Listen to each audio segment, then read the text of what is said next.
There's something unique that is uniquely American about the Super Bowl. I'm sorry, the reason why I'm having a hard time with this sentence is because this year it wasn't. It felt like Latin America. It might as well been a World Cup event.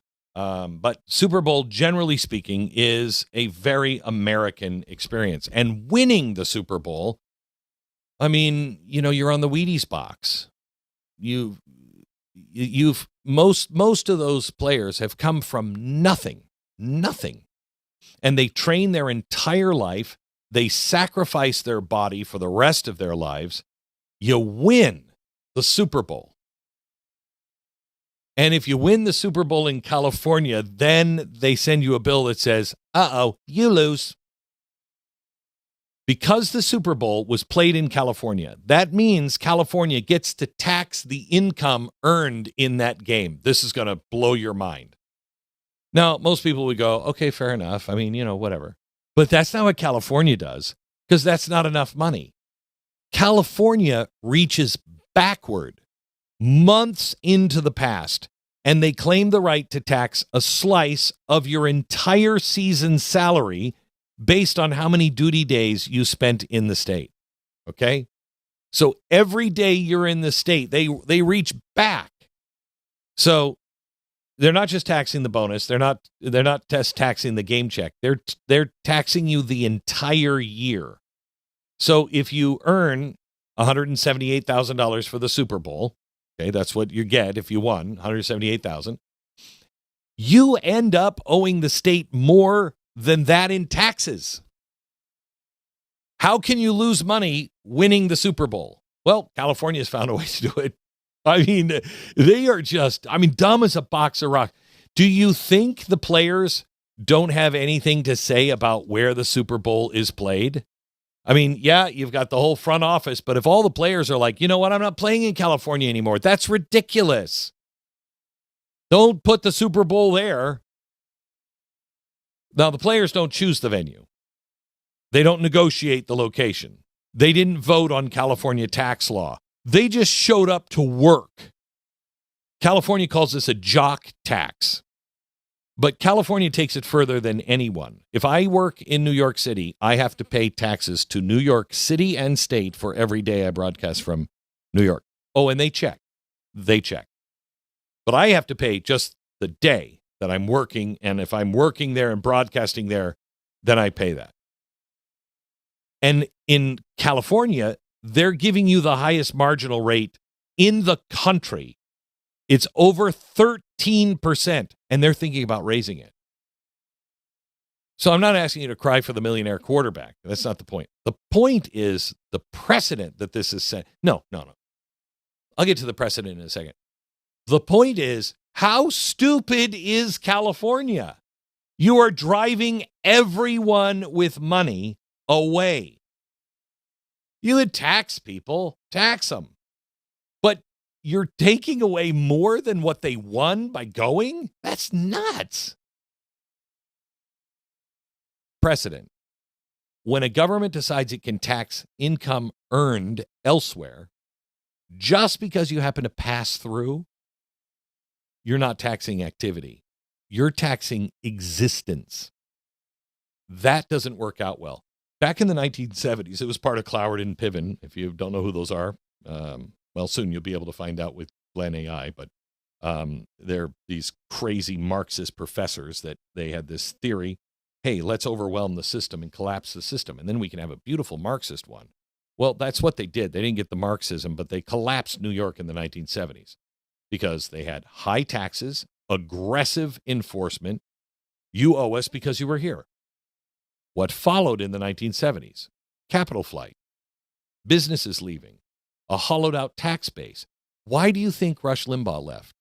Why do you think Sean Hannity left? Why do you think I left? Why do you think all of these people leave? We were just the first out because we're like, I'm not paying that because I believe in small government and this is insane. But when you start to have people who believe in big government go, this is insane. In the 1970s, the city nearly went bankrupt. In France, we know this. What did they do? They imposed temporarily a wealth tax. Well, I mean, I remember watching from over here going, well, that's just dumb as a bunch of rock, because who's going to stay in France? You move out of France. Well, that's exactly what happened. The wealthy didn't pay more. They left. And by the time the government repealed the tax, tens of billions of dollars in capital already gone, along with all the jobs and the investment that came with it. You know, that's the one thing you forget. Have you ever worked for a guy who is poor? I haven't worked for a single poor man my entire life. Somebody who just didn't have any money, didn't pay any taxes because they just didn't have any money. The only people that are hiring are people who have money. You get rid of the people who have money, who's building businesses? This would happen in Rome, late empire. They took productive citizens and just squeezed them. Why? Because they were bloating the state. They needed to pay for the giant state. Tax base completely collapsed. Economy followed. Gone. There is a lesson in every civilization that has tried this. It learns this lesson the hard way. You cannot tax people into staying. You can only tax them into leaving. And you can lower taxes to get them to move in. California is learning this in real time right now. 6 straight years of net population loss. And what are they doing? Hundreds of major companies are gone. Film production is a thing of the past. Billionaires are moving their resident. Where? To Florida. And instead of asking the question, what's happening here? They just answer the same way. Just tax what's left. Tax what's left. That's the danger of the jock tax mentality. Because once you accept the idea that location alone gives the government a right to reach into your entire life, there is no limiting principle anymore. Today it's athletes. Tomorrow it's remote workers. Then investors. Then anyone with assets. Connected it all to the state. If, God forbid, that mindset ever goes national, when there's no Florida to run to, no Texas to escape to, that's when it's over for good. I mean, the jock tax isn't insane because it punishes rich athletes. It's insane because it teaches the government to believe if you pass through our borders, we own a piece of you. And that idea never has ended well. Never. Not once. Ever, ever, ever. But that's not all California is doing. Try this. Valero. Valero is gas stations, oil refineries, okay? You know, California, what is it they're already paying? Let me look this up real quick. Already, the national average for gas all around the United States is $2.88. If you're living in a state where you're paying more than that, that's because of your state, okay? $2.88. California today is $4.36. Holy cow, okay? Now, that's for a lot of reasons. But one of those is they make it impossible to refine oil. You got to buy everything from out of state. Nobody wants to do any business with them because they have to have their own special blends, which cost money, et cetera, et cetera. Okay, so Valero is a company that will refine the oil the way they want it refined in California. Okay, so they decided, yeah, we're not going to do this anymore. We're not going to do this. We can't do this. This is insane. Now, remember, California is the home of what? Okay, besides lunatics. Okay, besides progressives and high tax. They're the home of high tech. High tech needs what in the future? Energy. They're getting rid of all of their energy.